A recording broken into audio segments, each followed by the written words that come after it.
Բարի երեկո եւ բարի գալուստ հայկական ժամանակ տաղավարում զրուցելու եմ հանուն Հանրապետության կուսակցության փոխնախագահ Ռուբեն Մեհրաբյանի հետ։ Բարև ձեզ, պարոն Մեհրաբյան։ Բարև ձեզ, շնորհակալ եմ հրավերի համար։ Միշտ սիրով, պարոն Մեհրաբյան, երեք ձերբակալվեց, ապա կալանավորվեց Գագիկ Ծառուկյանը,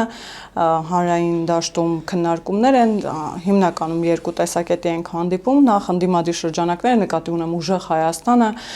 Հայաստան դաշինքը, այլ որոշ ուժեր անհատներ պնդում են, որ սա քաղաքական հետապնդումներ է, որպեսզի լռեցնեն ընդդիմության ձայնը, եւ մի շրջանակ էլ պնդում է, որ սա արդարադատություն է, ընդ որում ուշացած արդարադատություն։ Դուք ինչ կարծիք եք, ինչ է հիմա տեղի ունենում։ Եթե հարցին նայենք զուտ իրավական հարթության վրա, ապա process-ն իրավական է, սակայն դա միայն արհեստական կլինի իրավականն անջատել քաղաքականից, որովհետև ըստ էության երկրում տեղի է ունեցել հեղափոխություն, հեղափոխությունը տեղի է ունեցել հենց արդարության պակասի պատճառով, ընտրական ինստիտուտների պերմանենտ բռնաբարման պատճառով եւ իրավիճակը այլ տարբերակով փոխել, քան հեղափոխություններ ուղղակի չէր թողնված։ Դրա համար տեղի ունեցավ հեղափոխություն։ Հեղափոխությունը երբ տեղի ունենում, մնացած ամեն ինչը տեղի է ունենում եւ պետք է տեղի ունենա արդեն այդ հեղափոխական տրամաբանությամբ։ Լինի այդ հեղափոխությունը թավշյա, թե մեծ ֆրանսիական հեղափոխության նման գիլյոտինների միջոցով։ Տրամաբանությունը չի փոխվում դրանից։ Ի վերջո, այո, ցանկացած հեղափոխություն պետք է ինքն իրեն պաշտպանի ումից, բոլոր նրանցից, ովքեր աշխատում են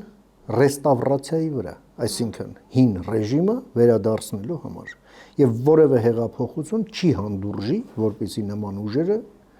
լեգալ հնարավորություն ունենան այդ գործունեությունը տանել առաջ։ Այսինքն հիմա այդ process-ն է հեղափոխությունը պաշտպանելու կամ այնինչ պիտի արվի։ Իսկ տարբերակ չեն թողնում, այնպես ինչպես այլ տարբերակ չէին թողել, քան հեղափոխություն անելը։ Հա։ Հիմա հեղափոխությունը, որ տեղի ունեցավ 2018 թվականին, դա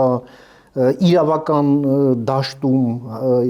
եւ այլ, դա ծիծաղալու է, չէ՞ այդ բաները։ Հիմա նույնն է։ Ի վերջո հեղափոխությունը, որ տեղի ունեցավ եւ ասեցին թավշյա, թավիշ եւ վենդետա չի լինելու, վենդետա չի լինելու, այս չի լինելու, այն չի լինելու, որ ձևավորվել է նոր իրողություն, գնացեք աշխատեք, ապրեք։ Պետությունը ձեզ փայ չի մտնելու, հարկերը երբ որ փայ էր մտնում, հարկերը վճարելու եք, երբ որ չէիք վճարում։ Բիզնեսը քաղաքականությամբ չի զբաղվելու, երբ որ զբաղվում էիք, չէ՞։ Եվ այդ ամենն էլ, այո, ծառայելու է ինքնիշխան պետության շահերին։ Ասվեց։ Ինչ տեղի ունեցավ, այս մարդիկ ձեռք են բերել կասկածելի ճանապարհներով հսկայական կարողություններ եւ այդ հսկայական կարողությունները գործի են դրել այլ պետության շահերը սպասարկելու գործին են, մեր պետության հաշվին են այդ շահերը սպասարկում եւ իրենց օրակարգի սպասարկումը տեսնում են ռեստավրացիայի ճանապարհով։ Բնական է, որ քաղաքական որոշումները պետք է բխեին հենց այդ քաղաքական նպատակահարմարությունից ելնելով եւ մենք ունեցանք ուշացած արդարադատություն։ Ուշացած էր արդարադատությունը եւ մենք դեռ 19 թվականին երբ ստեղծեցինք հանուն հանրապետության կուսակցությունը, մեր հենց այդ տարաձայնության եւ պատկերացումների տարբերության փաստից ելնելով ստեղծեցինք եւ հենց հիմնականն այն էր, հիշում եք, երբ ակնհայտ դարձավ, որ դատական իշխանությունը ըստ էության սաբոտաժի է ենթարկում արդարության հաստատման գործընթացը, երբ գործադիր իշխանությունը գործադիր իշխանության ղեկավարը հայտարարում էր, որ ես չեմ ազդում դատական իշխանության վրա, ես չեմ զանգում, որովհետև դատական իշխանությունը պետք է լինի անկախ, դա ճիշտ էր, բայց դա ճշմարտության մի մասն էր, որովհետև մյուս մասն էլ այն էր, որ ուրիշն էր զանգում։ Նախկինները նկատի ունեք։ Դուք ասացիք, այո։ Եվ զանգահարում էին պայմանականորեն ասած, կարող չէին զանգում, SMS էին ուղարկում կամ մեյլ էին ուղարկում, չգիտեմ, կարևոր չի։ Իրենց շահերից ելնելով։ Դրա համար արդյունքում մենք ունենք անմեղ Գագիկ Ծառուկյան, անմեղ Ռոբերտ Քոչարյան եւ այլն։ Եվ մենք տեսնում ենք իրենք այո գործակալներ ունեին դատախազությունում, քննչականում, դատարաններում, այլ գերատեսչություններում եւ պետք է գար մի X պահ, երբ մենք հասկանում ենք հետեւյալը, չէ, որ կամ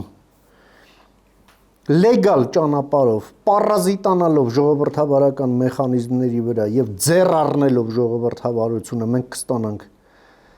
լեգիտիմացված ռեստավրացիա, չէ, ու կանգնենք փաստի առաջ, կամ էլ այս ձևավորված ռուսական կուսակցությունը Հայաստանում պետք է ջախջախվի, որ Հայաստանը երկիր դառնա, դուք պետքա նստեք, դուք պետքա մեկուսացվեք հասարակությունից, պետք է վռնդվեք քաղաքականությունից ու պետք է կարողություններից զրկվեք, այն էլ կասկածելի ճանապարհով ձեռք բերված կարողություններից, որպեսզի չվնասեք պետությանը։ Դուք ասելով ում նկատի ունեք, միայն Ծառուկյանին, թե ոչ միայն։ Ոչ միայն, բոլոր նրանց, ովքեր իրենց կարողությունները ձեռք են բերել կասկածելի ճանապարհով, եւ հետո այդ կարողությունները դրել են ռեստավրացիան իրականություն դարձնելու համար։ Այս ձերբակալությունները կարող են գրգռել Ռուսաստանի Դաշնությանը հաշվի առնելով։ Ինչքան ուզում ա թող գրգռվեն։ Հետո ինչ։ Մեդվեդևը որոշ ժամանակ Մեդվեդևն էլ թող լավ մի շիշ էլ ավել կխմի, հետո ինչ դրանից։ Մենք պետքա մեր անելիքն անենք, թե մենք պետքա չանենք մեր անելիքը, ինչա Մեդվեդևը մի շիշ ավել կամ պակաս կխմի, պայմանական։ Հետևաբար մեր անելիքը այստեղ հետևյալն է, որ այո, օրենքները թույլ են տալիս անել այն, ինչ արվում է, պատճառները ավելին քան կան, դա անելու համար ժամանակը կորցված է ավելի քան, եւ ժամանակն է անել այն, ինչ արվում է։ Հայաստանում պետք է ռուսական կուսակցությունը ջախջախվի, գլխատվի եւ լիկվիդացվի։ Ես ուզում եմ մի օրինակ բերել։ Երբ 1878 թվականին Բուլղարիան դարձավ անկախ պետություն, նոր 600-ամյա Օսմանյան լծից հետո դա տեղի ունեցավ մեծապես այո ռուսական բանակի օգնությամբ։ Երբ որ դուք կգնաք Սոֆիա, այնտեղ բազմաթիվ հուշարձաններ կտեսնեք ռուս գեներալների, չգիտեմ, ռուս զինվորի, ով օգնել են ազատագրել Բուլղարիան եւ այլն եւ այլն։ Բուլղարացիները դա շատ լավ հիշում են եւ շատ շնորհակալ ժողովուրդ են, բայց անկախություն հռչակելուց եւ ճանաչվելուց հետո այնտեղ սկսեցին ներքին պրոցեսներ։ Ինչ էին ասում ցարական Ռուսաստանի էմիսարները, որ մենք ձեզ փրկել ենք Օսմանյան լծից, դուք մեզ պարտքեք, հետևապես Օսմանյան լուծը պետք է փոխարինվի մեր լծով։ Պարզ է։ Եվ այնտեղ եւս ձևավորվել էր պայմանական ասած ռուսական կուսակցություն ներսում, որը պետք է այդ շահը սպասարկեր եւ ռուսները նրանց առատորեն ֆինանսավորում էին, Բուլղարիան էլ աղքատ երկիր, հողագործ, այգեգործ, Եվրոպայի պերիֆերիայում գտնվող։ Եվ ձևավորվել էր, այսպես ասենք, եվրոպական կուսակցություն, հա, էլի պայմանական, հոսանքներ էին դրանք։ Եվ դա գլխավորում էր մի տաղանդավոր մարդ Ստամբուլովը, հա, որը միայն նախնական կրթություններ ստացել, բայց ուներ բնատուր քաղաքական հոտառություն եւ հասկացավ Բուլղարիան որպեսի պետություն դառնա, ռուսական կուսակցությունը պետք է ջախջախվի հիմնահատակ գլխովին։ Եվ ջախջախեց։ Եվ այո, Գերմանիայից արքա հրավիրվեց Գոգենցոլերների դինաստիայից, որ կառավարի այնտեղ։ Եվ դա բացարձակ միապետություն չէր։ Հիմա նույնը այստեղ ռուսները դրանից 20 տարի անց, այո, որ ասում էին, չէ, Հայաստանի հետ կապված, ընդ որում ես ասում եմ ձեզ, որ դա Պետերբուրգում Բրիտանիայի դեսպանի իրենց Լոնդոնի արտգործնախարարություն ուղարկված դեպեշայում է դա, որ խոսակցություն է եղել Ռուսաստանի արտգործնախարար Լոբանով Ռոստովսկու հետ։ Հայաստանի հետ կապված այդ ջարդեր, բաներ, թե դուք ոնց եք նայում դրան, ասել էր մեզ պետքա Հայաստան առանց հայերի, որովհետև հայերն ունեն անհանգիստ արյուն, իսկ մենք չենք հանդուրժի երկրորդ Բուլղարիա, այն էլ Կովկասում։ Ահա այն ամենը ինչ տեղի է ունենում։ Հիմա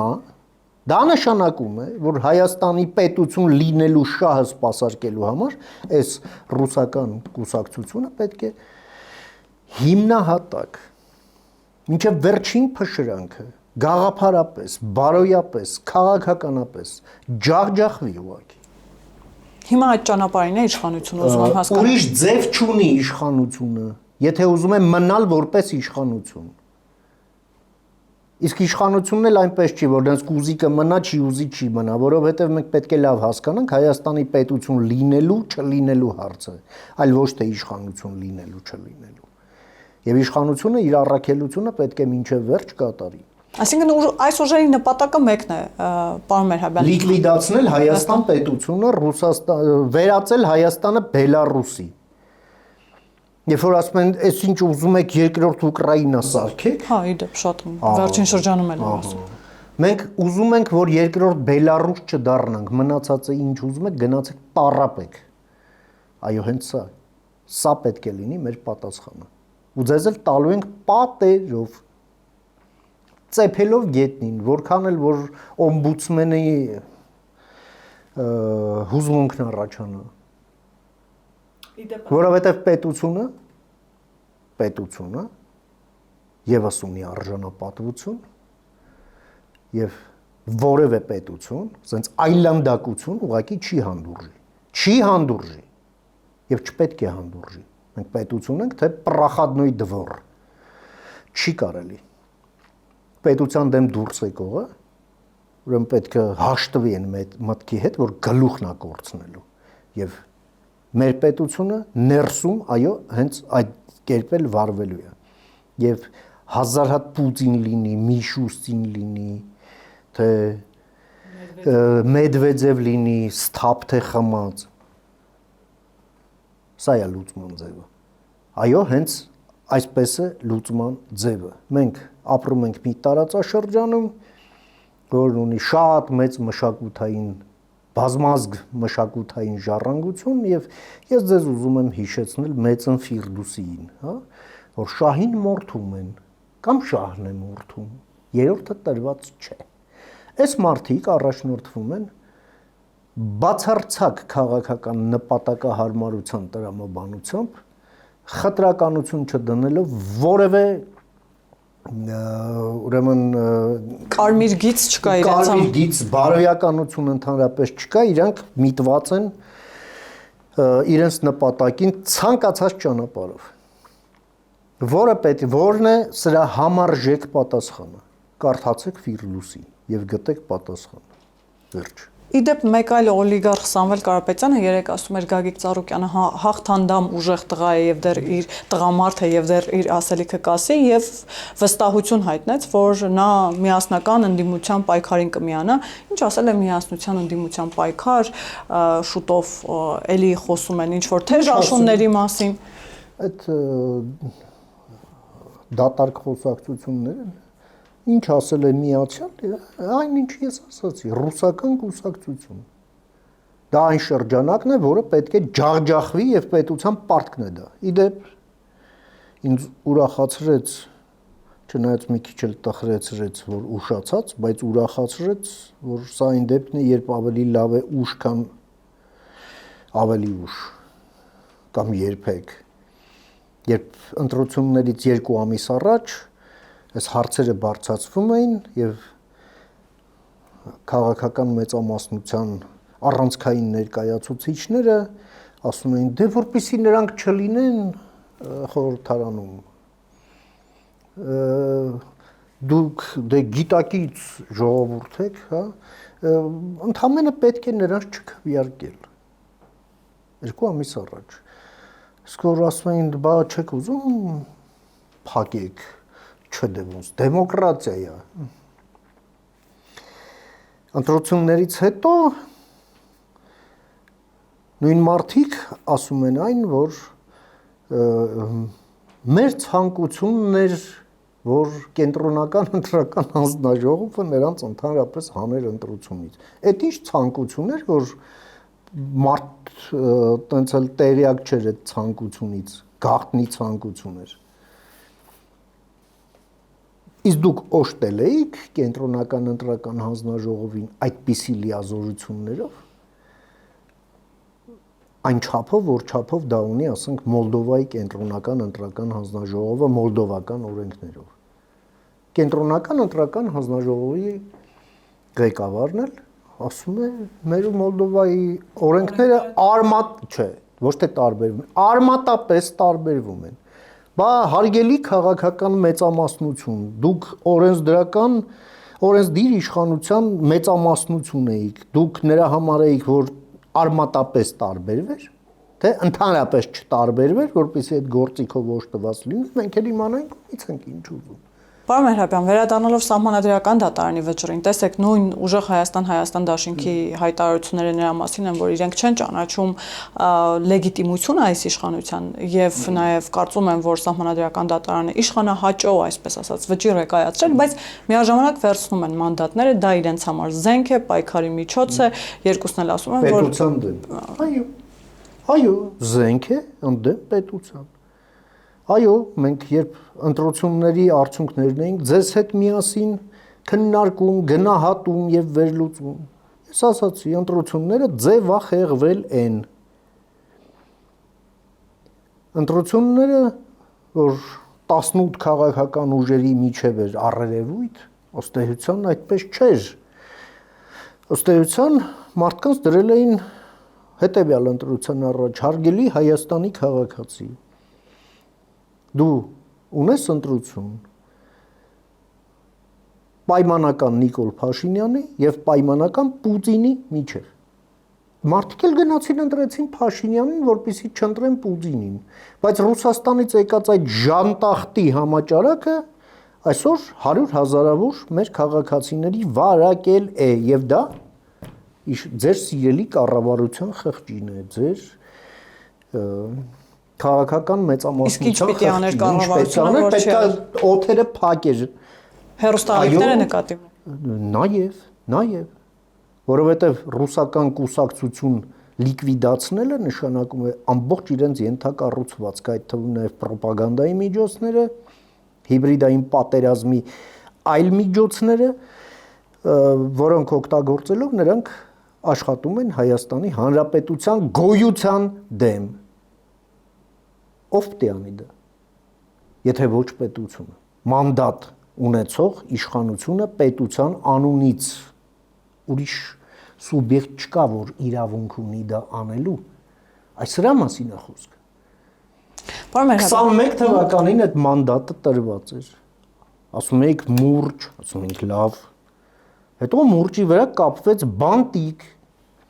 եւ սիրուն դրվեց համակարգչի դեմը, մեկ-մեկ էլ ցույց էին տալիս, թե ինչ սիրուն մուրճ է։ Արդյունքում, ինչպես ասում են, բարի ախորժակ։ Բայց այս տրանսֆորմացիան, որ մենք տեսնում ենք, դեռ չի համոզում, բայց հուսադրող է։ Ամենայն դեպս մենք տեսնում ենք, որ դա նաև պայմանավորված է Ռուսաստանի վարքի գնահատման մեջ այդ անխուսափելի ճշգրտումներով, որոնք վրա հասան, երբ Ռուսաստանը սկզբից բեռնարկելք հայտարարեց մեր ամբողջ արտահանման վրա, իհարկե Նիկոլ Փաշինյանը հայտարարում է, որ դեռ ինքը պետք է հարց տա, հա, ասենք դուք ողջ եք թե մեռած։ Կարծում եմ այլ հարցերի ժամանակն անցել է, որովհետև այլ կերպ քան մեռած հնարավոր չէ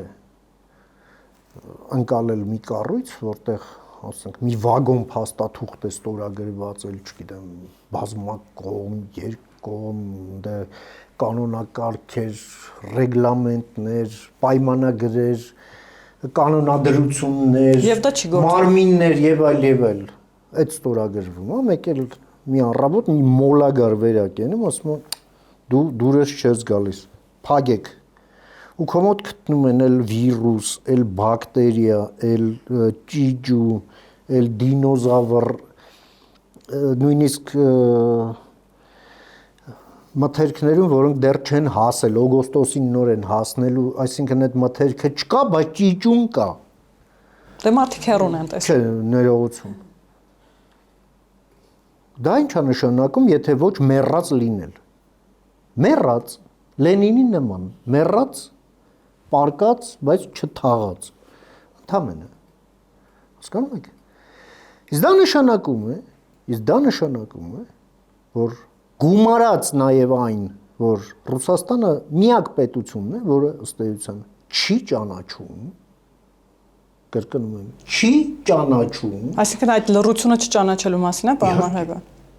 Բայց ինչի մասին է։ Այդ շնորհավորել, չշնորհավորելը այդ բան չի, միայն շնորհքի հարց չի։ Դա քաղաքական նշանակություն ունի։ Որն է այդ քաղաքական նշանակությունը։ Շնորհավորանքը դա ընտրությունների ճանաչելու մասին է։ Չկա շնորհավորանք, ուրեմն չեն ճանաչում։ Կամ նշանակում է հետևյալը, չեն շնորհավորում նաև երկրների, ում հետ ասենք դիվանագիտական հարաբերություն չունեն, կոնֆլիկտ չունեն, ասենք Ադրբեջանը դա չի շնորհավորել։ Չկա մեր պրակտիկայում միջպետական հարաբերությունների իրար, ասենք նման առիթներով շնորհավորելու։ Կլինի երբ որ մենք կստորագրենք պայմանագիրը, երբ մենք կհաստատենք դիվանագիտական հարաբերություններ եւ ըստ այդմ էլ տարբեր առիթներով, չգիտեմ, տոնա, ընտրությունները եւ այլն իրար շնորհավորենք, հա։ Հիմա մենք Ռուսաստանի հետ այսօր ի հեճուկս այդ իրավապայմանագրային բազայի այդ ամեն ինչի մենք այսօր չունենք դա։ Հարկ հետևություն, դա նշանակում է հետևյալը, որ Հայաստանն այո ժամանակն է, որ այդ իլյուզիաները դնի մի կողմ, թե Ռուսաստանի հետ մենք խոսել ենք ձեզ հետ դրա մասին,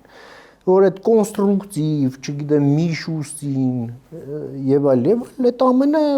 հա, ճգնաժամ է։ Ճգնաժամը կառավարելու տրամաբանության մեջ գուցե կան հանգամանքներ, որոնք պարտադիր չէ բոլորս իմանանք եւ այդ հանգամանքներն էլ թելադրում են հա մի անգամ էլ ավել գնալ, նստել դրանց քիթ ու մռութը տեսնել։ Բայց մեր հաշվարկներում այդ մենք դա պետք է արդեն օպցիաներից դուրս հանենք, չկա նման օպցիա, որ Ռուսաստանի հետ այս պարագայում, երբ մեր շահերը ոչ միայն չեն համընկնում, այլև փոխբացառող են, որ մենք կարող ենք հույս ունենալ, որ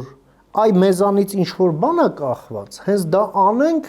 այնտեղ միանգամից կդառնան, ասենք, կոնստրուկտիվ։ Այսինքն Ռուսաստանը Ֆաշիստը կդառնա կոնստրուկտիվ ֆաշիստ, հա։ Դե կներեք, դա արդեն մի քիչ բան է, էլի, ոչ գիտական ֆանտաստիկայի ոլորտից է։ Հայաստանը պետք է կենտրոնանա իր անելիքի վրա։ Այս փուլում ես տեսնում եմ երկու կարևորագույն շրջադարձային անելիք, որ Հայաստանը պետք է անի։ Որոնք են դրանք, պարոն Մերհաբյան։ Առաջինը դա երկաթուղու հարցն է։ Այո, Հայաստանը պետք է խզի կոնցեսիոն RЖD-ի այդ կոնցեսիոն կառավարման պայմանագիրը։ Թող գնան Փարիզի արբիտրաժում եւ խոսեն։ Ինչքան ուզում են։ Ռուսաստանն այսօր այնպիսի իզգոյի կարգավիճակում է, որ որևէ դատարան միջազգային Ռուսաստան չի պաշտպանելու։ Էլի ես էլ եմ ասում, երանի եմ տալիս մեր օմբուդսմենի այն մարդկային որակներին, որ էլի խիղճը չի տարել, ասել լավ դե բռնել եկել խիեիք պարկացնում։ Բայց էլ եմ ասում, որևէ միջազգային կառույց Հայաստանին չի ասելու ինչի եք ռուսական կուսակցությունը ջախջախում։ Այո, դա արվում է դեզինֆեկցիայի տրամաբանության մեջ։ Երկրորդ ուղղությունը, պարոն Մերհաբյան։ Եվ երկրորդը ատոմակայան։ Ատոմակայան Հայաստանը պետք է խզի իր հարաբերությունները Ռոսատոմի հետ։ Դա մենք տեսանք դա ինսայդերի հրապարակման մեջ, որ Ռոսատոմն է նույնիսկ այսօր Հայաստանում ներկայացնում է հատուկ ծառայություններ, ինչ որ ներկայացուցիչ, որը միջուկային ֆիզիկայի հետ կամ ինժեներիայի հետ որևէ կապ չունի։ Դա չեկիստ է։ Հայաստանը այո պետք է հանգի այն եզրակացության, որ Ռուսաստանի հետ մենք հարաբերությունները պետք է իջեցնենք եւ ռուսական ներկայությունը իջեցնենք մինչեւ անվտանգ մակարդակի։ Դա մոտավորապես այն հարաբերություններն է ծավալը եւ մակարդակը, ոնց որ ասենք թե ունեն Էստոնիան եւ Ռուսաստանը, հարևան երկրներ։ Այո, ունես մի փոքր թերթի բուդկայի չափ մի դեսպանություն, 2-3 հոգի եւ վերջ առանց ռազմական կցորդի։ Եվ դուրս գալ նաև, ճիշտ եմ հասկանում, հապկից, յատոմից։ Չէ, ես դա նույնիսկ չեմ էլ քննարկում, իհարկե։ Այս ռուսական ներկայությունը Հայաստանում պետք է լիկվիդացվի։ Հայաստանն ունի կախվածություններ Ռուսաստանից, որը կարճաժամկետ ճգնաժամեր կարող է առաջացնել, բայց այդ ամենը մահացու չի ոչ մի պարագայում, բայց դա էլ այն գինն է, որը մենք պետք է վճարենք մեր ազատության համար, ձրի ազատություն չի լինում։ Եվ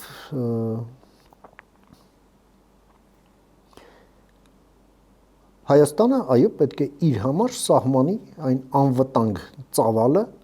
եւ մակարդակը հարաբերությունների, որ Ռուսաստանի հետ ունենալով հետո լծակի չի վերածվելու ընդդեմ Հայաստանի Հանրապետության գոյության։ Ուզում եմ կրկնել, որ Ռուսաստանը մեզ չի դիտարկում որպես անկախ պետություն, այլ դիտարկում է որպես ժամանակավորապես կորցրած տարածք։ Իսկ հունիսի 7-ն էլ համարում էր